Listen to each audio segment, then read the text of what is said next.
Vote ಮಾಡಿದ್ದೀವಿ, ನಮ್ಮ ಹಕ್ಕು, ನಮ್ಮ ಮತ ಚಲಾಯಿಸಿದ್ದೀವಿ, ಖುಷಿ ಆಗುತ್ತೆ.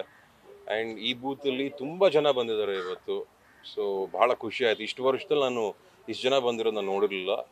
ಭಾಳ ದೊಡ್ಡ ಕ್ಯೂ ಇತ್ತು. ಆಮೇಲೆ ತುಂಬ ಹಿರಿಯರು ಬರ್ತಾ ಇದ್ದಾರೆ, ತುಂಬ ಜನ ಅವರ ಜವಾಬ್ದಾರಿನ ನಿಭಾಯಿಸೋಕ್ಕೆ ವೋಟ್ ಹಾಕಂದ್ರೆ ನಾನೇ ಒಂದಷ್ಟು ಜನರ ಹತ್ರ ಮಾತಾಡಿಸ್ದೆ. ಚೆನ್ನಾಗಿತ್ತು ಅನುಭವ. ಸಾಕಷ್ಟು ಜನ ಇನ್ನೂ ಮನೆ ಬಿಟ್ಟು ಹೊರಗಡೆ ಬರೋ ಉತ್ಸಾಹ ತೋರಿಸ್ತಾ ಇಲ್ಲ, ಯುವಕರು ಎಸ್ಪೆಷಲಿ ವೃದ್ಧರೆಲ್ಲ. ಇಂಥವ್ರಿಗೆ ಏನು ಹೇಳ್ಬೇಕಂತ ಗೊತ್ತಾಗ್ತಿಲ್ಲ. ಅವ್ರು ಏನು ಅಂದ್ಕೊಂಡು ಜೀವನ ಸಾಗಿಸ್ತಾ ಇದ್ದಾರೆ ಈ ಒಂದು ನಮ್ಮ ದೇಶದಲ್ಲಿ ಅನ್ನೋದು ನನಗೆ ಇನ್ನೂ ಅರ್ಥ ಆಗ್ತಿಲ್ಲ. ಇದು ಡೆಮೊಕ್ರೆಟಿಕ್ ಕಂಟ್ರಿ. ಈ ಥರ ಬ್ಯೂಟಿಫುಲ್ ಆಗಿರೋದು ಎಲ್ಲ ದೇಶಗಳಲ್ಲೂ ಸಿಗಲ್ಲ.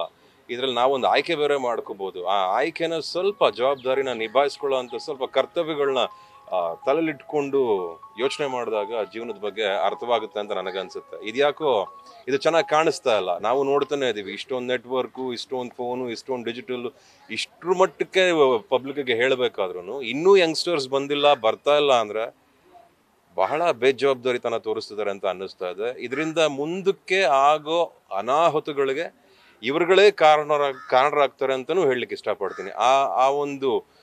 ಆ ಒಂದು ಬೇಸರವಾದ ವಿಚಾರನ ನಿಮ್ಮ ತಲೆ ಮೇಲೆ ನೀವು ಯಾರು ಹಾಕಬಾರ್ದು ಅಂದರೆ ದಯವಿಟ್ಟು ಬಂದು ಇವತ್ತು ಓಟ್ ಹಾಕಿ, ದಯವಿಟ್ಟು ನಿಮಗೆ ಬೇಕಾಗಿರೋ ನಾಯಕರನ್ನ ಗೆಲ್ಲಿಸ್ಕೊಂಡು, ನಿಮಗೆ ಬೇಕಾಗಿರೋ ಪಾರ್ಟಿನೇ ಗೆಲ್ಲಿಸ್ಕೊಳ್ಳಿ.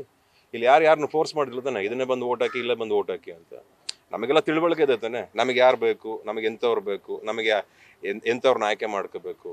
ಇಲ್ಲಿ ಯಾರು ಬಂದು ಏನು ಎಕ್ಸಾಮ್ನ ಬರೆಸ್ತಾ ಇದ್ರೆ ಇಲ್ಲಿ ಯಾರಿಗೂ ಎಕ್ಸಾಮಿನೇಷನ್ಸ್ ಏನು ಕೊಡ್ತಿಲ್ವಲ್ಲ, ಬಂದ್ಬಿಟ್ಟು ನೀವು ಓಟ್ ಹಾಕ್ಬೇಕು. ಅದನ್ನೇ ಮಾಡಲ್ಲ ಅಂದರೆ ಅಟ್ಲೀಸ್ಟ್ ಅರ್ಥ ಮಾಡ್ಕೋಬೇಕು ಈಗಾರು ಅಂತ ನನಗನ್ಸುತ್ತೆ. ಬೆಳಗಿನ ನಾವು ನೋಡಿದಾಗ ವೀಲ್ ಚೇರಲ್ಲಿ ತುಂಬಾ ಜನ ಈ ಬೂತಲ್ಲಿ ಒಂದು 15-20 ಜನ ವೀಲ್ ಚೇರಲ್ಲಿ ಬಂದು ಓಟ್ ಹಾಕ್ತಾರೆ. ನಿಮಗೂ ಕಾಲ್ ಪೇನ್ ಇತ್ತು, ಅದು ಒಂದು ಓಟ್ ಹಾಕಿದ್ರು. ಹಾಗಾಗಿ ಆ ಒಂದು ಇನ್ಸ್ಪಿರೇಷನ್ ಬಗ್ಗೆ ಹೇಳ್ಬೋದು. ಅದು ದೇಶ ಪ್ರೇಮ, ನಮಗಿರೋ ಕಾಳಜಿ ದೇಶದ ಬಗ್ಗೆ, ಇಲ್ಲಿರೋ ಜನಗಳ ಬಗ್ಗೆ ಒಂದು ಕಾಳಜಿ. ಯಾರ್ಯಾರಿಗೆ ಕಾಳಜಿ ಇದೆಯೋ ಅವರೆಲ್ಲ ಬಂದಿದ್ದಾರೆ. ಇಲ್ಲಿ ಯಾರ್ಯಾರಿಗೆ ತುಂಬ ಅದನ್ನ ಪದಗಳು ಸಿಗ್ತಾ ಇಲ್ಲ ನನಗೆ ಹೇಳಬಾರ್ದು ಈ ಮಾಧ್ಯಮದವ್ರ ಮುಂದೆ. ಅದು ತಪ್ಪು ಅಂತ ಅನ್ನಿಸ್ತಾ ಇದೆ. ಇವಾಗ ತಿದ್ಕೋಬೇಕು ಇದನ್ನೆಲ್ಲ. ಬಂದ್ಬಿಟ್ಟು ಅಚ್ಚುಕಟ್ಟಾಗಿ ಓಟ್ ಹಾಕಿದಾಗ ಮುಂದಕ್ಕೆ ಮಕ್ಳು ನಾವೇನು ಹೇಳ್ಕೊಡ್ತೀವಿ, ಇವರು ಅವ್ರ ಮಕ್ಳಿಗೆಲ್ಲ ಏನು ಹೇಳ್ಕೊಡ್ತಾರೆ ಅಂತ. ನಾವೆಲ್ಲ ಓಟ್ ಹಾಕಿಲ್ಲ, ನೀವು ಹಂಗೆ ಬೆಳೀರಿ, ಏನಾರ ದೇಶ ಮಾರ್ಕೊಂಬೋಣ ಅಂತ ಹೇಳ್ಕೊಡ್ಬೇಕಾ? ಇದೆಲ್ಲ ತಪ್ಪು ಅನ್ನಿಸ್ತದೆ. ದೇಶನ ಕಾಪಾಡ್ಕೋಬೇಕು ಅಂದರೆ ದಯವಿಟ್ಟು ನಿಮ್ಮ ಜವಾಬ್ದಾರಿನ ಎತ್ಕೊಂಡು ಕೈಗೆ ಅದನ್ನ ನಿಭಾಯಿಸ್ಕೊಳ್ಳಿ ಅಂತ. ಇಲ್ಲಿ ಏನು ಬಂದ್ಬಿಟ್ಟು ಒಂದು ಬೆರಳು ಹಿಂಗೆ ಅಂತಾರಪ್ಪ ನೋಡಿ, ಇಷ್ಟೇ. ಇದೊಂದು ಹಾಕ್ಬಿಡುವಕ್ಕೆ ಕಷ್ಟನಾ?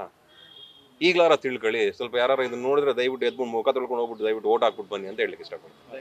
Thank you. ನ್ಯೂಸ್ ಫಸ್ಟ್, ನಿರ್ಭೀತಿಯಿಂದ ನಿಮ್ಮ ಪರವಾಗಿ.